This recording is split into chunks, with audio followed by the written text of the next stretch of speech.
contigo porque ayer apareció nuevamente la encuesta Tú influyes post plebiscito y tenemos a Axel Callis, sociólogo y director de Tú influyes, para analizar justamente estos datos que dan una mirada, ¿verdad?, del país post 25 de octubre.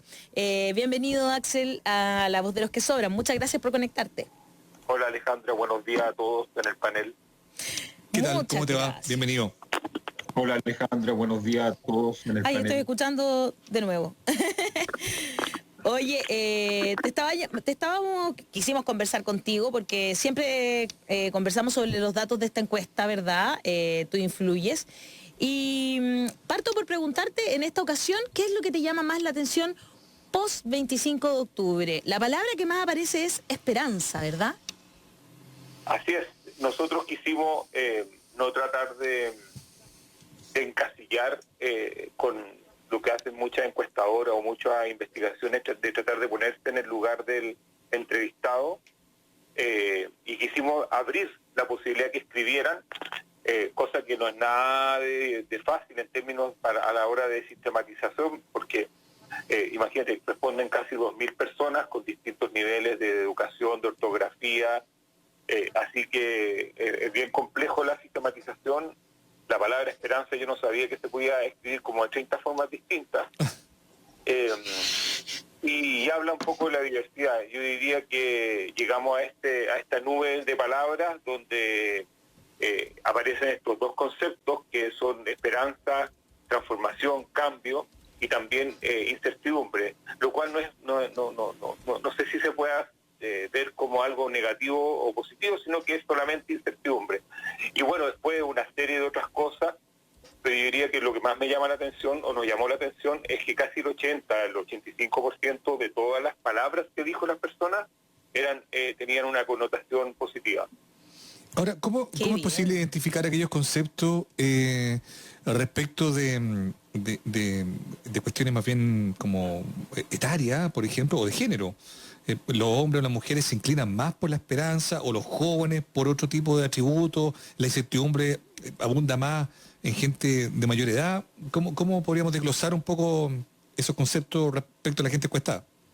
Sí, o sea, bueno, lo primero, nosotros hacemos varios cortes por sexo, edad, situación geográfica, y en general la esperanza se da mucho más en los hombres, y los cambios y las transformaciones en las mujeres. La incertidumbre es más bien eso, más bien parejo. Pero lo que nos llamó la atención es, y por eso pusimos esta gráfica, es cuando hacemos el corte por grupos socioeconómicos y vemos que los grupos, llamémosle de mayores niveles, o sea, los ABC1, C2, están mucho más vinculados a conceptos intangibles como esperanza, como cambio, y los grupos menos favorecidos, los más pobres, están asociando esencialmente y mayoritariamente a cambio y transformaciones. Es decir, detectamos que hay una urgencia distinta. Notamos que las personas de menor ingreso quieren cambios ahora, ya. Y los grupos más acomodados están por cambios aparentemente que tienen que ver con el largo plazo y con intangibles que no son materiales propiamente tal. A mí otra cosa que me llamó la atención tiene que ver con quienes resultan ganadores de esta votación. ¿Cómo se pone lo voy a leer, porque dice: a partir de los resultados del plebiscito, ¿cuáles instituciones o grupos identifica usted como ganadores o perdedores? Y en primer lugar están los pueblos originarios, en segundo lugar, y eso es, yo creo que no sé si estás de acuerdo conmigo, Axel, pero este es un mensaje directo a el Parlamento, porque si son los pueblos originarios, ojo que todavía no sabemos ni siquiera cómo van a terminar participando, como que eso ni siquiera se ha aprobado en el Parlamento todavía y la gente sí lo percibe. Luego los adultos mayores, que me imagino que es por el tema de las pensiones, el movimiento feminista. Sí, señores, ahí estamos. La clase media, las pymes, los beneficiarios y beneficiarios de FONASA, los medios de comunicación, chiquillos. Pero ojo que ahí ya el desglose indica una... Claro, ya los medios de comunicación ahí, los ganadores, abajo. de acuerdo a ese estudio, es 79%. ¿no? Claro. Y en cambio, en contraste, la Fuerza Armada, 7%, la gran empresa, un 8%, el gobierno de Chile un 9%, a pesar de que el gobierno de Chile creyó haber ganado algo, el judicial un 10%, los medios de comunicación es un 23%. Ahí bien más o menos nomás, como, ¿no? Claro. Axel, ¿qué me No, puede...? porque son más perdedores los medios de comunicación. Exacto, con un 46%. más perdedores que ganadores, efectivamente. Hasta FONASA nomás son los beneficiarios de FONASA, son los ganadores reales. Exacto. ¿Qué piensas tú de esos conceptos, Axel? Mira, nosotros tratamos de hacer algo que se hace un poco en la academia, que es tratar de poner homólogos de los trabajadores, todos, porque si yo pongo el pueblo de Chile, todo el mundo va a decir que ganó el pueblo de Chile. Entonces, por ejemplo, Claro. Beneficiarios de FONASA, las personas sienten una identificación y de una u otra forma lo estructuran. Por eso nosotros lo pusimos eso como disfrazado también como de clase media. Y evidentemente hay dos grandes grupos, el grupo de los mayoritarios y los que tienen que ver con las causas y con los grandes grupos. En el fondo es la clase trabajadora la que se siente ganadora, y arrinconada muy bajo, yo diría que están las grandes empresas, el gobierno de Chile y las Fuerzas Armadas. Y el gobierno de Chile y la aprobación del presidente Piñera y del gobierno está muy parecido. Entonces, evidentemente, el rechazo capturó al gobierno o el gobierno capturó al rechazo. Pero ahí se produjo un paquete donde las personas, hasta el día de hoy, ya esta es la segunda o tercera medición, se paquetizó rechazo igual gobierno. Y bueno, haciendo una interpretación y un poco de lo que sucedió con la designación del ministro de Interior, y yo creo que la intención es tratar de romper ese estigma que existe. Toda la razón.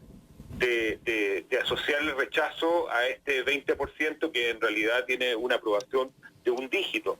Y los pueblos originarios yo creo que son los grandes ganadores para la percepción, porque se entiende que no existen en la Constitución propiamente tal, y que todo lo que pueda venir tiene que ver con oportunidades de reconocimiento o darle un estatus distinto a todos los pueblos originarios, que actualmente es como una de las principales causas, pero también tiene que ver con lo que sucede en la Araucanía. Es decir, ahí hay una posibilidad de solución, hay una posibilidad de paz.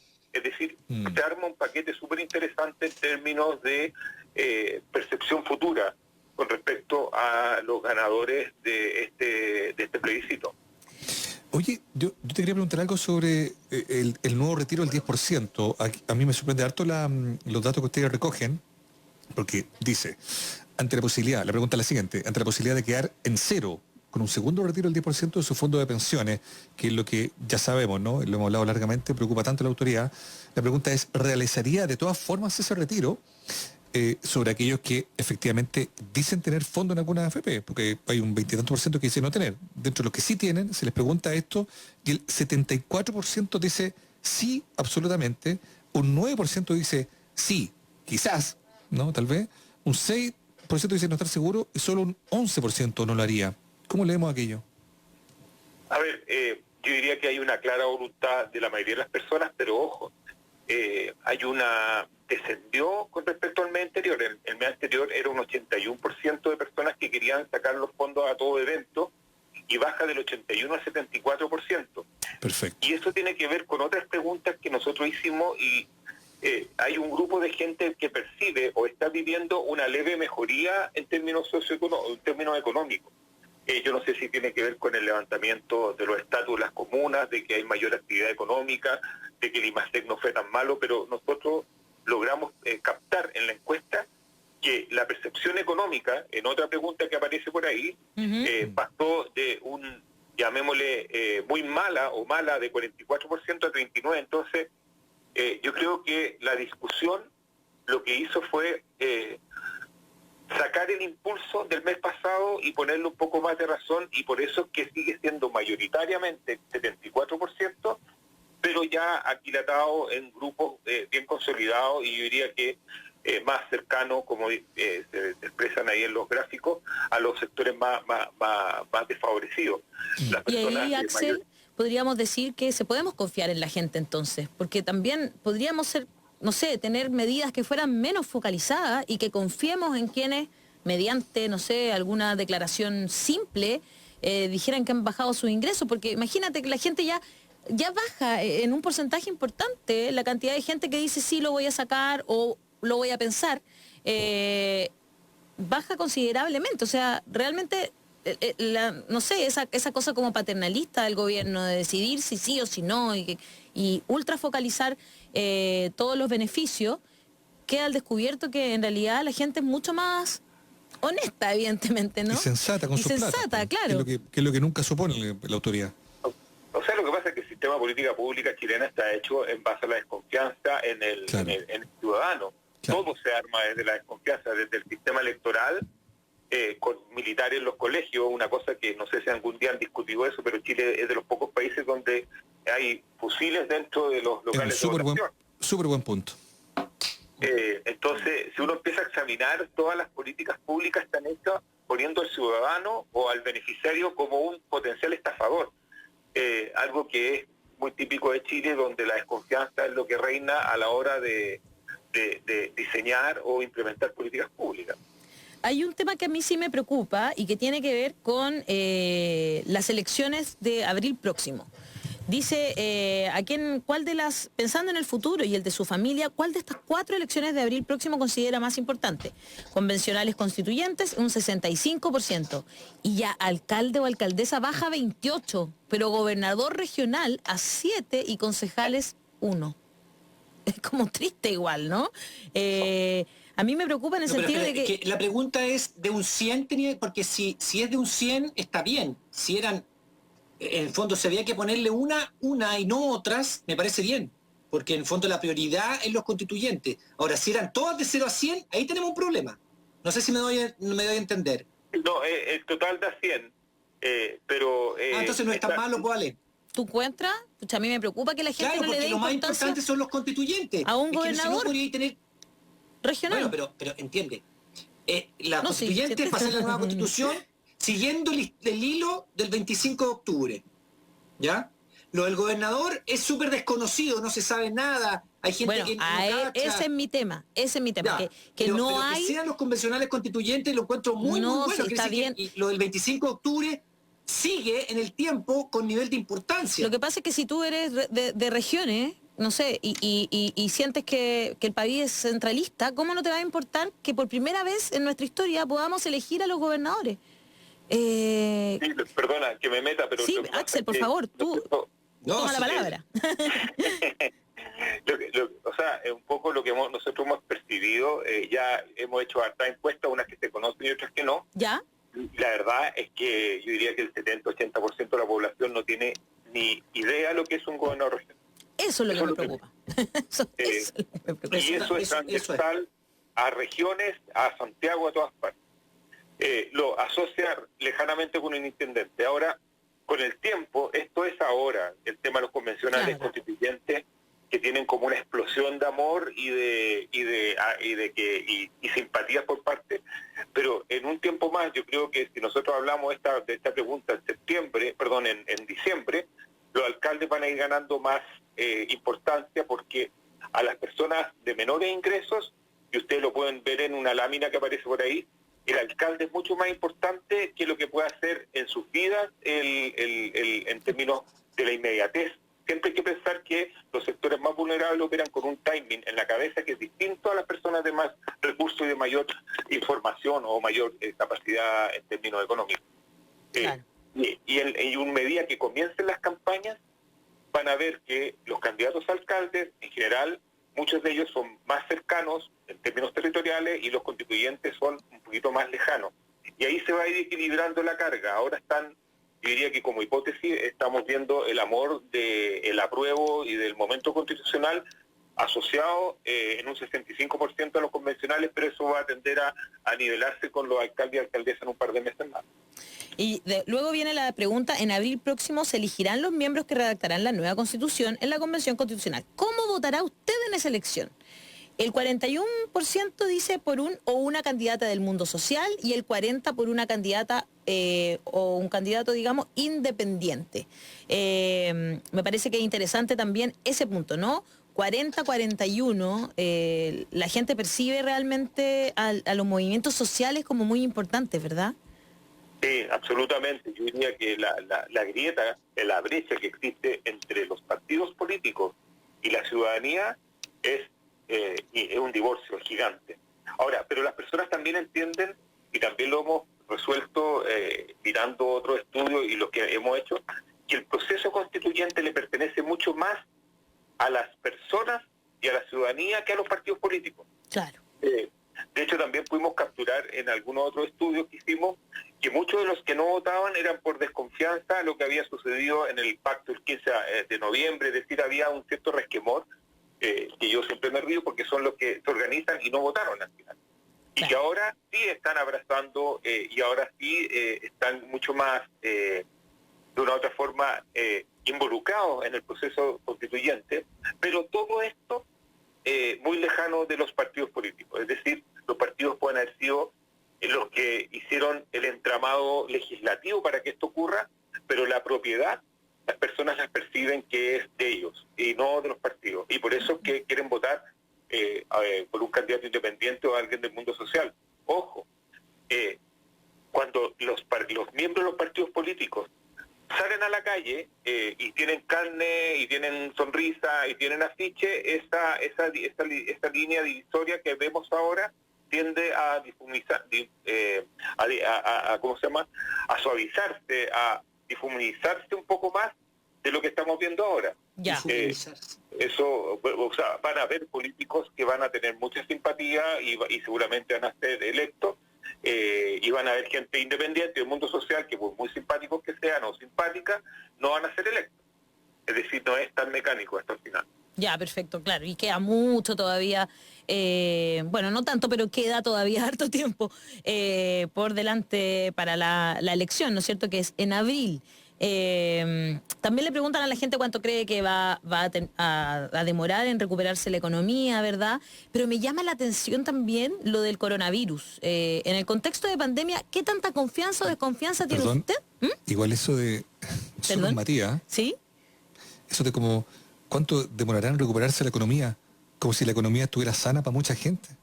Bueno, no estoy cuestionando en absoluto la pregunta. Dejé algunas preguntas afuera que vienen varias. Solo quiero decir, estoy tratando de marcar el punto de la economía de mucha gente, la economía de tu casa, la íntima, la privada, la doméstica, viene dañada con mala salud hace mucho tiempo. Pero se nos ha hecho creer de que la economía, de que la única salud posible discutir, cuando hablamos de economía, es la gran economía del país.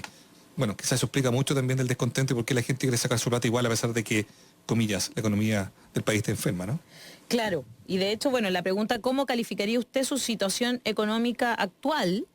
Ni buena ni mala, 44%. Mala, 26%. ¿Cachai? Como que realmente hay mucha gente que no está bien, digamos. Perdona, 44 más 26 da 70, ¿no? Claro. Entonces 70% de la población no encuentra que está bien. No está bien. O sea, y muy mala también te faltó. O sea, la mayoría de las personas dicen que es buena o muy buena un 16%. Exacto.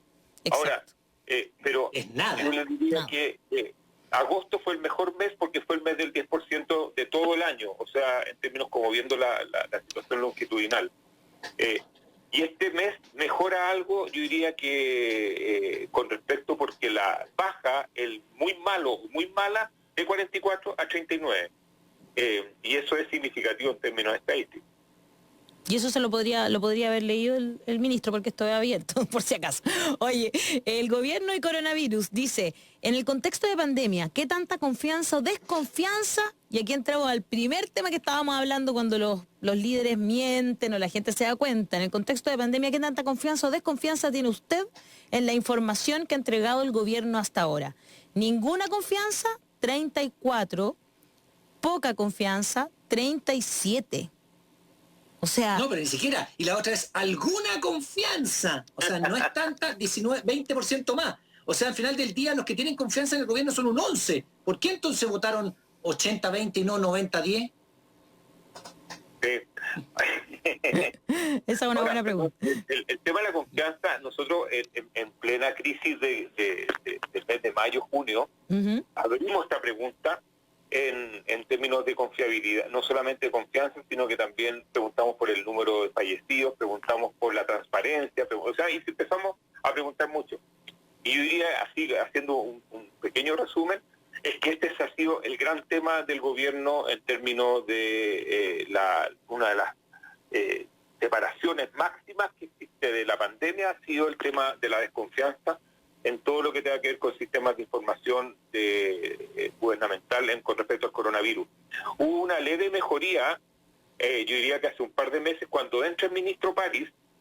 De hecho, ustedes lo pueden ver, qué nota le pone a la gestión de las siguientes instituciones sanitarias. Claro. Y con Mañalich iba, pero era gigante la brecha. Entra el ministro París y eso mejoró un poquito, mejoró durante un par de meses. Pero el ministro empezó a hablar de política, empezó a hacer declaraciones y empezó como a jugar un poco más en la cancha de el deber ser y de empezar a dar recomendaciones en torno al plebiscito. Y después se enredó con el tema de los emails del ministro Mañalich y todo eso, y bajó en su aprobación 5 puntos, que era lejos la figura más valorada del gobierno, o la única figura valorada del gobierno era el ministro, y bajó de 21% que tenía en el mes de septiembre, digo bien, baja a un 16% en términos de evaluación positiva. Es decir, el ministro cada vez se va pareciendo más al resto del gobierno en términos de evaluación. Y ahí podríamos bajar un poquito y mostrar justamente a propósito de lo del gobierno y su evaluación, ¿verdad?, a quienes aprueban y quienes desaprueban la gestión de Sebastián Piñera conduciendo su gobierno. Actualmente, e independiente de su posición política, es la pregunta. ¿Usted aprueba o desaprueba la forma como Sebastián Piñera está conduciendo su gobierno? La desaprobación es de 77% y solo un 8% es igual al lo aprueba. 78 del 25, pues. Bastante parecido, ¿no? Sí, se lo llevó por delante el plebiscito al presidente y a todo el gobierno. Es decir, es lo que nosotros venimos poniendo hace rato en la encuesta, que el rechazo se copió al gobierno y el gobierno al rechazo. O sea, se juntaron ahí una simbiosis y que no se ha podido despegar de ella. ¿Tú sí crees que efectivamente hubo un voto de castigo? O sea, ¿se estaba evaluando también a este gobierno en la votación del 25 de octubre? Sí, absolutamente. Es decir, las personas no solamente votaron a favor de la esperanza y del futuro, sino que también de la posición que obtuvo o que se puso el gobierno. Recordemos que el cambio de gabinete se le llamó el gabinete al rechazo con Víctor Pérez a la cabeza. Es decir, si tú quieres tener una percepción de neutralidad o de decir, bueno, en realidad el plebiscito es de Estado, es del gobierno, en términos de participación, no puedes poner como frontman, ahí como a Víctor Pérez como el buque de estandarte de que es como era uno de los rostros más duros del rechazo. O el mismo canciller, siempre con tan buen olfato para ligarse a causas que terminan perdiendo. Yo me queda una duda también al respecto, y que tiene que ver con cómo se puede leer esto respecto al proceso que viene, cómo se sostiene un gobierno con tan escasa aprobación, porque en el fondo esta desaprobación es tan transversal que debe también alcanzar a gente que se siente identificada con la derecha, digamos, ¿no? Y eso es algo que uno percibe a nivel ambiental, pero que hay una comprobación real. Hay gente de derecha que no aprueba lo que hace el presidente Piñera. ¿Cómo sostener entonces el proceso que viene, las elecciones que vienen? Estaba leyendo que algunas de las preguntas que también incluía el estudio hablaba de cuáles son las elecciones que vienen del próximo año que la gente considera más relevante, ¿no? En primer lugar, los convencionales, en segundo lugar, alcalde. Pero digo, ¿cómo imaginar el proceso que viene, frágil, delicado, complejo, con un gobierno que tiene que garantizar que aquellos procesos sean lo más transparentes y abiertos, pero que tiene tan escaso nivel de aprobación? La respuesta corta es como lo ha venido haciendo desde todo este año. Es decir, va a haber mucha rotación de ministros, van a haber muchas inconsistencias, va a seguir la torpeza. Recordemos que nosotros decíamos que el gobierno tenía un 11% de apoyo y una semana después salió una encuesta STEP, que es cara a cara, y dijo que tenía un 6%, siendo que otras daban un 20 y tanto. Es decir, el gobierno ha navegado todo el año con un dígito. Estas cosas que sube a 20, 25% absolutamente irreal. Por lo tanto, lo que nosotros vemos es que un gobierno que tiene un dígito es un gobierno que ya va por el cuarto ministro del Interior. Es decir, esa es la consecuencia de esto. Exacto. Y es la consecuencia de no tener agenda legislativa, y es la consecuencia de que ni siquiera ha podido sacar adelante el proyecto de pensiones por los cuales existía cierto consenso dentro de la derecha y los grupos más moderados de la oposición para sacar esa agenda adelante, y ni siquiera ha avanzado en eso.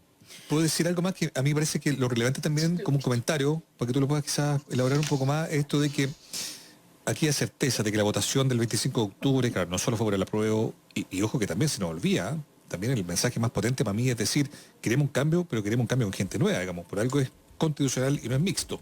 No los queremos ustedes los de siempre metiéndose a sentarse a una mesa a la que no han sido invitados. Y por eso mismo, mira... es que solo quiero... ¿Sí? Es más que una pregunta, un apunte, que me parece importante también identificar de que hay un voto de castigo a este gobierno. Todo esto frente al intento de muchos de querer despolitizar, de como licuar el plebiscito, ¿no? En el fondo, sí es un voto ciudadano, sí es un voto transversal, perdóname, también es un voto político, ¿no? O sea, eso es un voto de castigo al mundo político, pero también es un voto de castigo a esta administración, que no te hagan creer lo contrario, ¿no? sé si tú estás de acuerdo.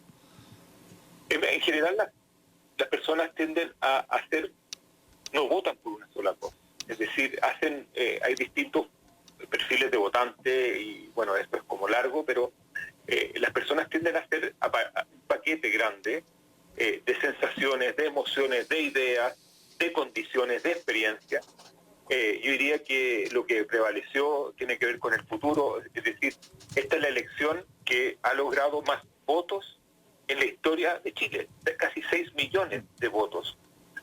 No hay nada que haya sacado ni cerca esa cantidad, por lo tanto yo diría que es el primer consenso verdaderamente soberano que existe en Chile en torno a algo, que es tengamos una nueva constitución. Qué interesante, Axel. Repítelo porque estábamos con Hassan, yo me acuerdo que Hassan nos dijo eso, y nosotros lo comentamos también, y yo lo comenté en mis redes sociales, y la gente me decía, no, porque el 50 no votó, el 50 no. Y está bien, pero en número, digamos, más que en porcentaje, la cantidad de gente que votó es la primera vez que vota tanta gente, ¿verdad? En número y porcentaje, ojo. Porque es voluntario. No, porcentaje, o sea, sí, lo que pasa es que hay un debate que, no sé... Con la del 88, ¿no? Sí, el 88 votó el 93% de la población mayor de 18 años. Con voto que se hubieran inscrito, Claro, lo que pasa es que el año 88, inscritos sobre la población de mayor de 18 años, era el 90,05. O sea, de todos los que tenían más de 18 años, se inscribió el 90%. Y de los que estaban inscritos, votó el 97%. Por lo tanto, pero tenemos un problema también actualmente con el padrón, y esto yo lo he contado en todas partes, que es que el padrón actual de 14 millones 8, en realidad no es de 14 millones 8, sino que es de 13 millones 9, y en eso, en el mundo electoral, hay un consenso bastante grande que hay a lo menos 1 millón de personas que están en el padrón, pero que no pueden votar por distintas razones, que se las puedo enumerar si quieren, pero la gran mayoría de las personas que no pueden votar y que están en el padrón están fuera de Chile, y tampoco están inscritas. Y ahí están los presos, están los extranjeros que se devolvieron, están los mayores de 130 años que aparecen todavía en el padrón. Qué increíble. Para. Qué increíble. Axel Callis, ¿me estás diciendo que hay gente mayor de 130 años porque no se ha dicho que están muertos y que están ahí? Sí, hay como 4.000 personas de más de 130 años, y no estoy hablando de las víctimas de violación de derechos humanos. Eso es otro paquete. Hay un paquete, o sea, a ver, tenemos 44.000 personas de más de 100 años que nadie sabe si están vivos o están muertos. Eso es lo primero. Ya, pero eso no es una labor del CERVEL. No. ¿No? No, porque mira. El CERVEL por ley... ¿No puede mandar un oficio al registro civil? Es cosa de mandar un oficio al registro civil. No, la ley no le permite al registro civil catalogar ciertas muertes que supuestamente existen, pero que no están acreditadas en términos formales. Ya, no se acredita que están muertos, o sea, estamos hablando de muerte presunta en esos tipos de casos, ya, ok, ya entendí. Ya, pero 130, perdona. Pero yo creo que están muertos, no sé ustedes. Claro, tengo la impresión. Oye, a propósito que se llama es bien probable que no. No se han dado cuenta.